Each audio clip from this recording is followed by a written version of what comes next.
مولاي صل وسلم دائما أبدا على حبيب আসসালামু আলাইকুম ওরহমতুল্লাহি তাআলা ওয়া বারাকাতুহু নাহমাদুহু ওয়া নুসাল্লি আলা রাসূলিল কারীম আম্মা বাদ। যে যেখান থেকে আপনাদের প্রিয় অনুষ্ঠান AZHM ট্রাস্ট নিবেদিত ইসলামী অনুষ্ঠান আলোকধারা দেখছেন, সকলকেই জানাচ্ছি আন্তরিক শুভেচ্ছা এবং মোবারকবাদ। আশা করছি সবাই ভালো আছেন এবং সুস্থ আছেন। দর্শক, প্রতি পর্বের ন্যায় আমরা আজকে যে তিনটি সেগমেন্টে তিনটা বিষয় নিয়ে আলোচনা করতে যাচ্ছি, আর তা হলো সাধারণ সেগমেন্টে রয়েছে পবিত্র লাইলাতুল মেরাজ, যেই মহিমান্বিত রাত্রি, যে রাত্রিতে আল্লাহর হাবিব সাল্লাল্লাহু আলাইহি ওয়া আলিহি ওয়াসাল্লামকে মহান আল্লাহ রাব্বুল আলামিন এমন একটা স্তরে উঠিয়ে নিয়েছেন যে স্তরে আর ইতোপূর্বে কিংবা পরবর্তীতে কাউকে আল্লাহ তাআলা নিয়ে যাননি এবং যাবেন না। দ্বিতীয় সেগমেন্টের বিষয় হচ্ছে তাসাউফ বিষয়ক আলোচনা, এবং আজকে আমরা যেই তাসাউফ বিষয়ক আলোচনার ভিতরে যে বিষয়টা নিয়ে আলোচনা করব তা হচ্ছে আল্লাহ, রাসূল পাক সাল্লাল্লাহু আলাইহি ওয়া আলিহি ওয়াসাল্লাম এবং আহলে বাইত আজমাইনের প্রতি ভালোবাসা। এই তিনোটা শ্রেণী, অর্থাৎ আল্লাহ হচ্ছেন সৃষ্টিকর্তা হিসাবে, আল্লাহর হাবিব সাল্লাল্লাহু আলাইহি ওয়াসাল্লাম আমাদের মহানবী প্যারা নবী সাল্লাল্লাহু হিসাবে, এবং আহলে বাইত আজমাইন প্যারা হাবিবের আল বা পরিবার হিসাবে। তৃতীয় যে সেগমেন্ট রয়েছে সেই সেগমেন্টে আমরা আজকে যে হাস্তির জীবনী নিয়ে আলোচনা করতে যাব, তিনি আর কেউ নন, তিনি হচ্ছেন স্বয়ং AZHM ট্রাস্ট, যার পবিত্র নামের উপরে অধিষ্ঠিত নির্মিত সেই হজরত শাহনশাহ জিয়াউল হক মজভান্ডারী রহমতুল্লাহ আলাইহের আব্বা হুজুর হজরত সৈয়দ দেলওয়ার হুসেন মজভান্ডারী কররামাহুল্লাহ ওয়াজা, তার জীবনী নিয়ে আমরা আজকে আলোচনা করব ইনশাআল্লাহ। আজকে আলোচনার জন্য আমাদের স্টুডিওর আমন্ত্রিত অতিথি হিসেবে রয়েছেন শান্তিনগর কেন্দ্রীয় জামে মসজিদ বাইজিদ চট্টগ্রামের সম্মানিত খতিব এবং মাদ্রাসায় গাউসুল আজম মজভান্ডারী ফটিকছড়ি চট্টগ্রামের সম্মানিত আরবি প্রভাষক হযরতুল আল্লামা মাওলানা মোহাম্মদ মুজিবুল হক। আসসালামু আলাইকুম ওয়া রাহমাতুল্লাহি ওয়া বারাকাতুহু। ওয়ালাইকুম আসসালাম ওয়া রাহমাতুল্লাহি ওয়া বারাকাতুহু। মুহতারাম, প্রথমেই আপনার কাছে আমি জানতে চাইব পবিত্র লাইলাতুল মেরাজ সম্পর্কে। আউযু বিল্লাহি মিনাশ শাইতানির রাজিম। বিসমিল্লাহির রাহমানির রাহিম। আলহামদুলিল্লাহ, আমরা একটি সুন্দর বিষয়, যেটি অত্যন্ত গুরুত্বপূর্ণ, যে রাসূল আকরাম সাল্লাল্লাহু আলাইহি ওয়াসাল্লাম অসংখ্য মুআজিজা রয়েছে, তার মধ্যে সর্বশ্রেষ্ঠ মুআজিজার মধ্যে অন্যতম হচ্ছে মেরাজুন নবী সাল্লাল্লাহু আলাইহি ওয়াসাল্লাম। এবং এটি এমন একটি মুআজিজা যেটি অন্য কোনো আদম থেকে ঈসা পর্যন্ত, হযরত আদম আলাইহিস সালাম থেকে ঈসা রুহুল্লাহ পর্যন্ত কোনো নবীকে আল্লাহ পাক এটি প্রদান করেননি। একমাত্র অনলি ওয়ান আমাদের নবী মুহাম্মদ রাসূলুল্লাহ সাল্লাল্লাহু আলাইহি ওয়াসাল্লামের কাছে এই নেয়ামতটা দিয়েছেন। আমরা প্রথমে দেখব যে আসলে আল্লাহ পাক রব্বুল আলামিন মেরাজে নিয়ে গেছেন আল্লাহর হাবিব সাল্লাল্লাহু আলাইহি ওয়াসাল্লামকে। এখান থেকে শিক্ষণীয় একটা বিষয় আছে। আরেকটি হচ্ছে কেন করলেন। আল্লাহ পাক রব্বুল আলামিন জানতেন যে পৃথিবীতে এমনও মানুষ থাকবে যারা অনেকে মেরাজকে অস্বীকার করবে। এটার প্রমাণ করতে গিয়ে আল্লাহ পাক রব্বুল আলামিন পবিত্র কোরআন পাকের মধ্যে সূরা ইসরার ৬০ নম্বর আয়াতের মধ্যে আল্লাহ বলেন, ওমা জাআলনা রুইয়াল্লাতী রাইনাকা ইল্লা ফিতনাতাল লিন-নাস। আল্লাহ বলেন, আর আমি যে দৃশ্য আপনাকে দেখিয়েছি তা কেবল মানুষকে পরীক্ষার জন্য, মানুষকে পরীক্ষা করার জন্য এটি আপনাকে মেরাজে নিয়ে গেলাম। তাহলে আমরা দেখি যে যারা মেরাজকে যারা অস্বীকার করবে, আসলে সেই আল্লাহ পাকের যে ইমতিহান পরীক্ষা, সেটার মধ্যে তারা ব্যর্থ। আর যারা মেরাজকে কোনো ধরনের আল্লাহ পাকের যেই আয়াতে কারিমের মাধ্যমে ঘোষণা দিয়েছেন, মেরাজকে স্বীকার করেছেন, এটা নিয়ামত পাবেন।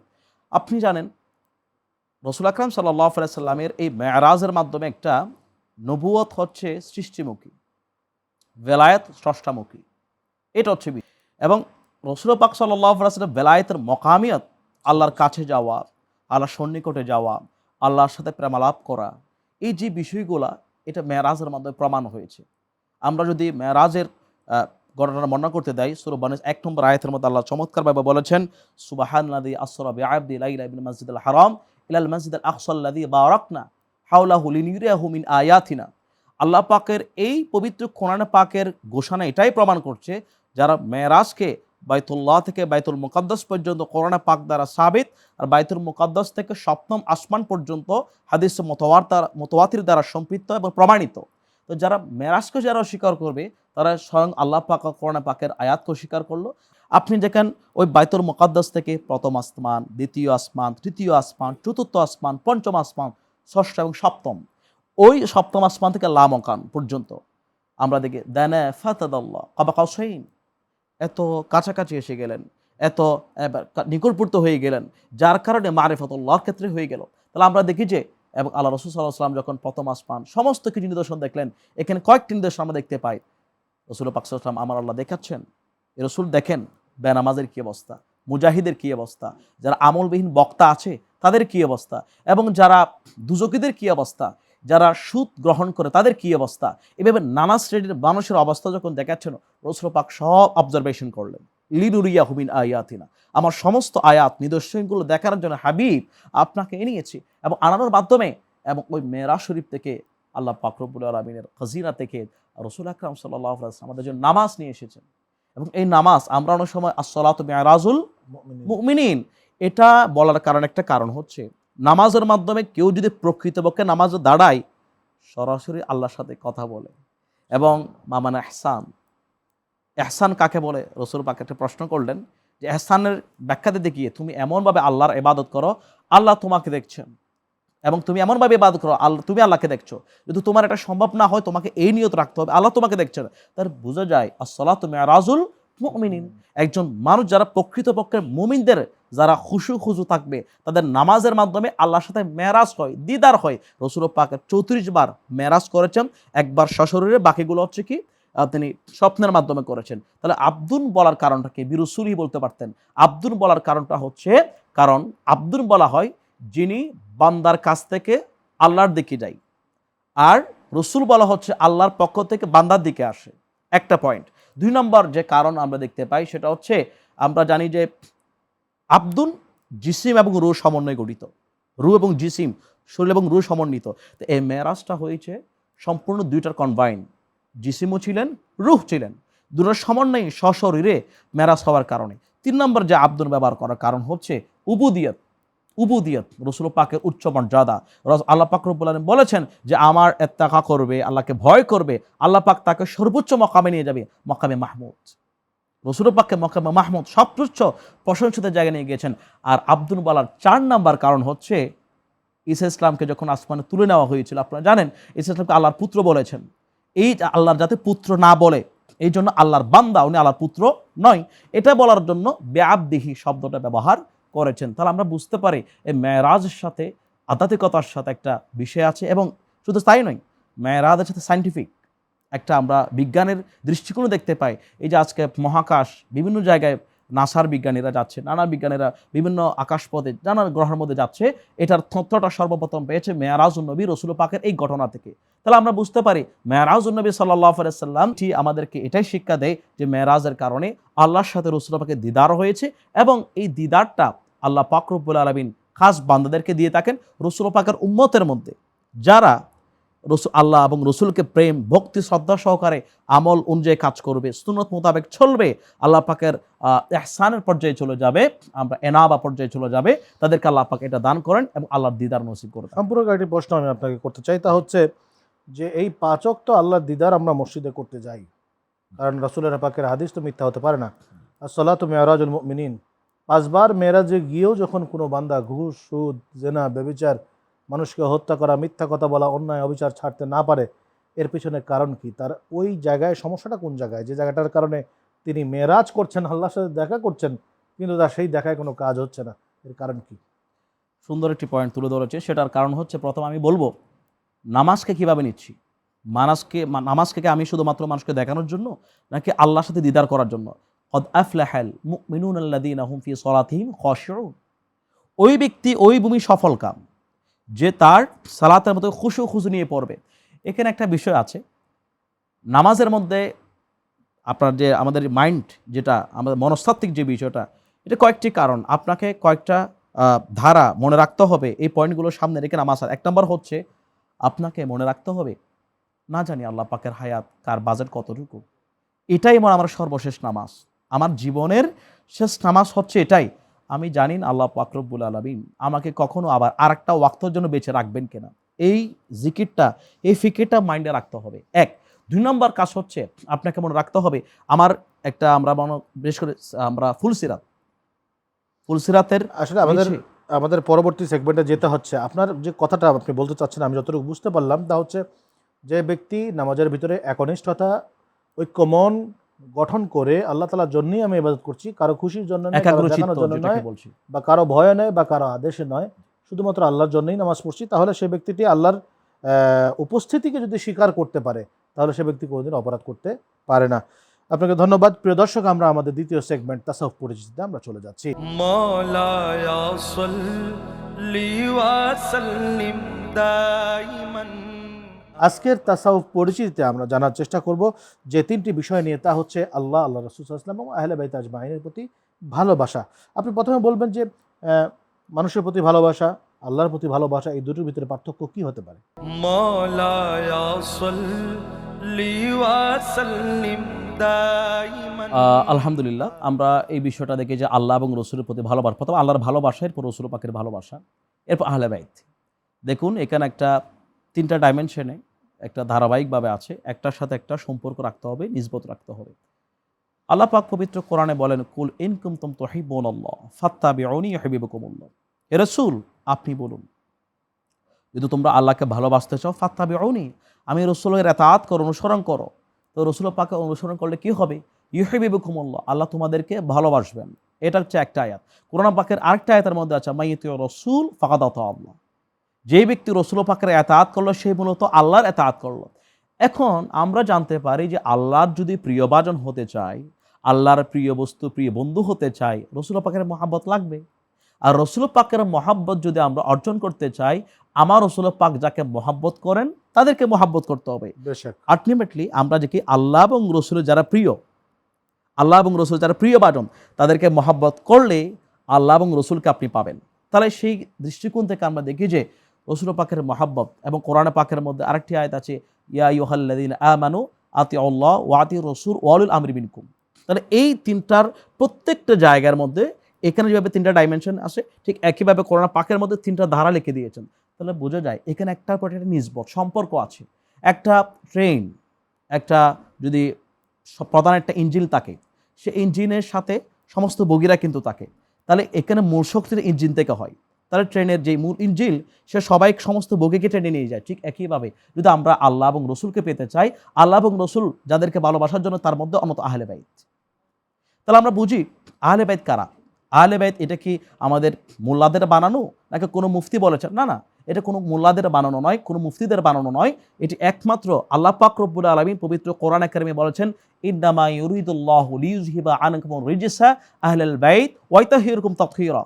আল্লাহ পাক রব্বুল আলামিন চাই, ইন্নামা ইউরিদুল্লাহ, আল্লাহ চাই, লিইয়ুযহিবা আনকুম রিজসা, তোমাদের থেকে সমস্ত নাপাকিয়ত দূর করতে। আহলাল বাইত, আহলে বাইতের এই নাপাকিয়ত 1% নয়, 2% নয়, 50% নয়, ওয়া ইতাহহিরকুম তাতহীরা। আল্লাহ বলছেন পূর্ণ পূত পবিত্র রাখার দায়িত্ব, জিম্মাদারি আল্লাহ পাক নিয়েছেন। এটা আল্লাহর বংশা। তো এখন আমি যদি, এখন আহলে বাইত কারা? রসুল পাকের হাদিস এটা আমাদের জানান দেয়। রসুল পাকের হাদিস বলছে আহলে বাইত হচ্ছে 5 জন। এরা কারা? একদিন রসুল পাক বের হলেন, রুমি চাদর পরে বের হলেন। তিনি বলছেন, প্রথমে ইমাম হাসান, এরপর ইমাম হুসাইন রাদিয়াল্লাহু তাআলা আনহুমা আসলেন, এরপর মা ফাতিমা জাহরা রাদিয়াল্লাহু তাআলা আনহা আসলেন, এরপরে মওলা আলী শের খুদা আসলেন রাদিয়াল্লাহু তাআলা আসলেন। এই 5 জন, রসুল পাক সহ 5 জন, এই পাক পঞ্চতন হচ্ছে আহলে বাইত।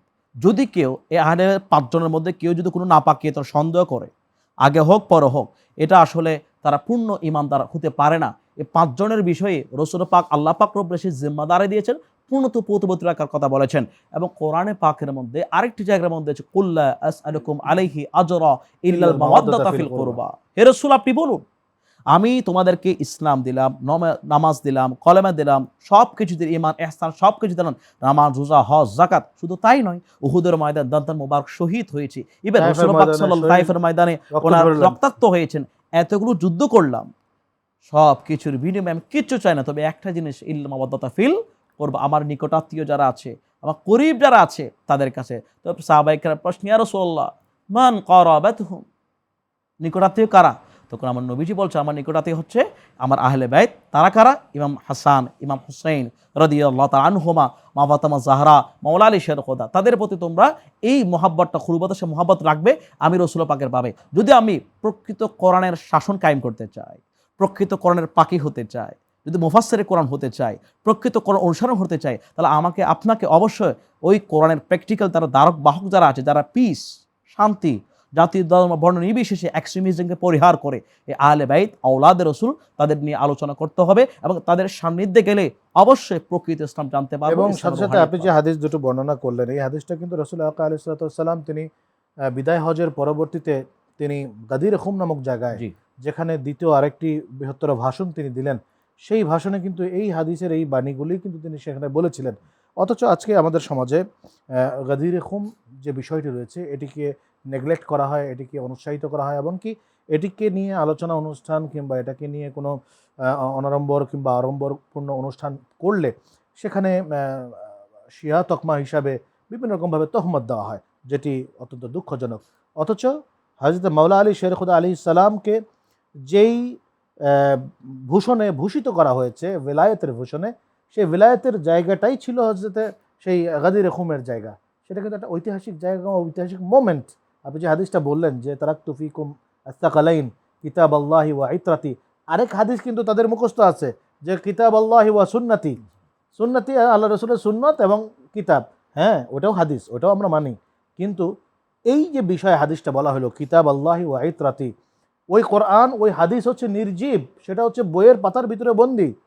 কিন্তু যেই আহলে বাইত আমাদেরকে পথ দেখাবেন কিয়ামতের দিকে, সেই আহলে বাইত হচ্ছেন জীবিত একটা আমাদের জন্য পথ প্রদর্শক রাসূল পাকের পরবর্তীতে।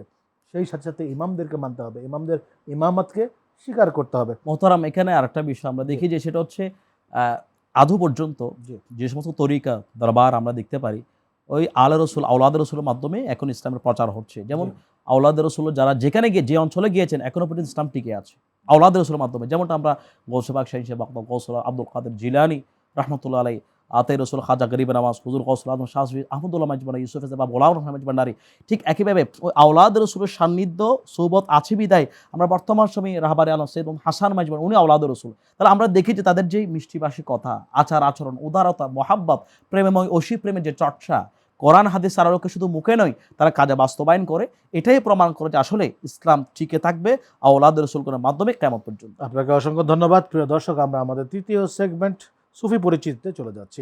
مولاي صل وسلم دائما। আজকে সুফি পরিচিতিতে আমরা আলোচনা করতে যাচ্ছি হযরতে সৈয়দ দিলওয়ার হুসাইন মাইজভান্ডারি রহমতুল্লাহ আলাই তার জীবনী সম্পর্কে। ওসি গৌসুল আজম কাদমুল ফুকারাদ শাহ সৈয়দ দিলওয়ার হুসাইন মাইজভান্ডারি রহমতুল্লাহ আলাই, ওনার যদি আমরা জীবনী দেখি, ওনার জীবন বৃত্তান্ত দেখি, উনি এমন একজন আধ্যাত্মিক সুফি সাধক ছিলেন যাকে গৌসুল আজম মাইজভান্ডারি কদ্দাসুল আজিজ ওসি বলে সম্বোধন করেছেন।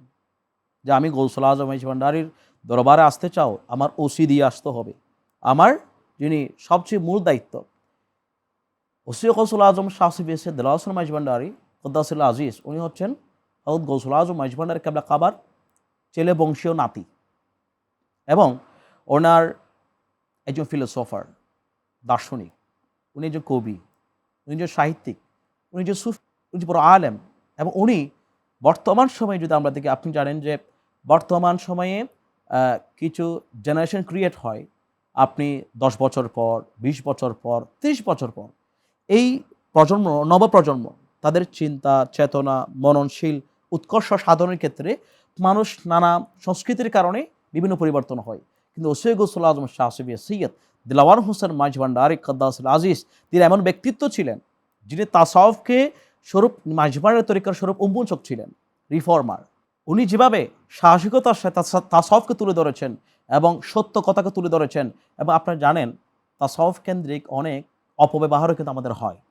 উনি তাসাউফের স্বরূপ এমনভাবে উন্মোচন করেছেন, যারা সুফি নামদারি, যারা প্রকৃত চর্চা, তাদের কথা যেভাবে প্রশংসা করেছেন, ঠিক একইভাবে তাসাউফ নাম ব্যবহার করে অপব্যবহার যারা করেছেন, ইসলামের দোহাই দিয়ে, তাসাউফের দোহাই দিয়ে, ওটা চোখে আঙ্গুল দিয়ে দেখিয়ে দিয়েছেন না এটা তাসাউফ হতে পারে না। তার প্রমাণ হচ্ছে তার প্রায় 12টি গ্রন্থ রচনা করেছেন। তার মধ্যে সর্বোচ্চ যে কিতাব আমরা দেখতে পাই ওসি গৌসুল আজমের, যেটা বাংলাদেশের বেলায়েতের জগতে সুফি তত্ত্বর কিতাব, একটা প্রজ্জ্বল কিতাব, যেটা বাংলা ভাষায় রচিত, যে বাংলা ভাষার মধ্যে উর্দু, ফার্সি এবং বিভিন্নভাবে তিনি নানা সংমিশ্রণের ভাষা দিয়ে অনেক সুফিদের কথা তুলেছেন। সেটা হচ্ছে মাইজভান্ডারি তরিকার মৌলিক আকুল গ্রন্থ বেলায়েতে মুতলাকা। যে বেলায়েতে মুতলাকা কিতাবের মধ্যে উনি স্পর্শবাসে তাসাউফের কথা এনেছেন, এবং আপনি শেখুল আকবর মহিউদ্দিন আরবি, ইমাম গাজ্জালী সহ অনেক নানা জগতের সুফিদের কথা এনেছেন, এবং আপনি সেই বেলায়েতে মুতলাকা কিতাবের মধ্যে আপনি ঢুকলেই দেখবেন এখানে আসলে সব কোরআন হাদিসের কথা এবং তাসাউফের কথা, যেমন বিচার সাম্য, ধর্মসাম্য, এইভাবে আমরা ধর্মসাম্য, যে যার যার ধর্ম পালন করবে, কে কাদর্ম এটা করবে না। এই নানা সুফিবাদের ফয়েস এবং তাফাউস নিয়ে আলোচনা করেছেন, এবং তিনি সেখানে গৌসিয়ত কুতুবিয়ত নিয়ে আলোচনা করেছেন। তাহলে এই তাসাউফের কিতাবও আমরা দেখলে মুসলিম উম্মারা বর্তমান সময়ে আমরা কেন বিপদগামী হচ্ছি, আমরা কেন পিছিয়ে পড়ছি। আপনি জানেন বিজ্ঞান আমাদের ছিল, কোরআন হাদিসের প্রকৃত চর্চার কারণে গোটা বিশ্বব্যাপী মুসলমানদের যে একটা অসহ্য বীরত্বগাথা একটা পরিচিতি ছিল, এটি কেন হচ্ছে? ওসি গৌসুল আজম শাহ সুফি সৈয়দ দেলাওয়ার হোসেন মাইজভান্ডারী কদ্দাসিল আজিজ তিনি আঙ্গুল দিয়ে দেখিয়ে দিয়েছেন আমরা মুসলিম উম্মাহ কেন পিছিয়ে, কি কি ভুল আমাদের আছে। তাহলে বোঝা যায় উনি একজন, ওনাকে দেলাওয়ার হোসেন বলা হয়।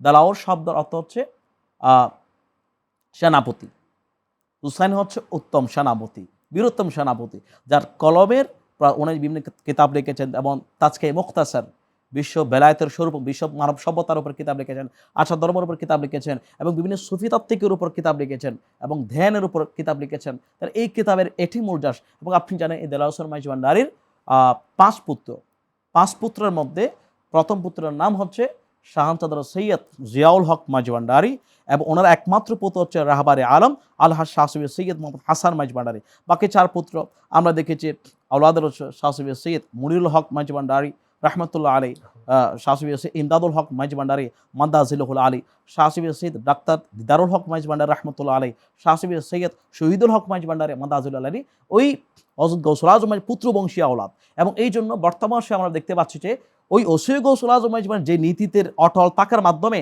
এবং উনি কিছু ওসিয়ত করে গেছে, উনি বলে গেছেন আমার কেউ মাজার করবে না।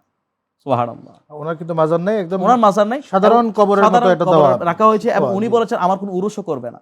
কেন? এটা আমার নিজে, আমি গৌসুল আজম মাইজভান্ডারীর প্রেমে এত বেশি ফেদা, আমি নিজেকে এত কোরবান দিয়েছি। হযরত গৌসুল আজম মাইজভান্ডারী আমার, অর্থাৎ দাদাজান হযরত গৌসুল আজম শাহ সুফি সৈয়দ আহমদুল্লাহ মাইজভান্ডারী, ওনার উরুস করলে এটার মধ্যে আমার স্মরণ হয়ে যাবে, এবং ওনার রওজায়ে পাকের এই গম্বুজ দেখলে আমাকে তোমরা স্মরণ করো, আমি ওনার ওসি। এবং আপনি দেখেছেন ওনার একটা লকব আছে, খাদুন ফুকারা, আল্লাহওয়ালা, আল্লাহর পাগল প্রেমী ফকিরদের খাদেম। সুবহানাল্লাহ, নিজেকে এত বেশি উনি বাদশাহের তক্তে বসে।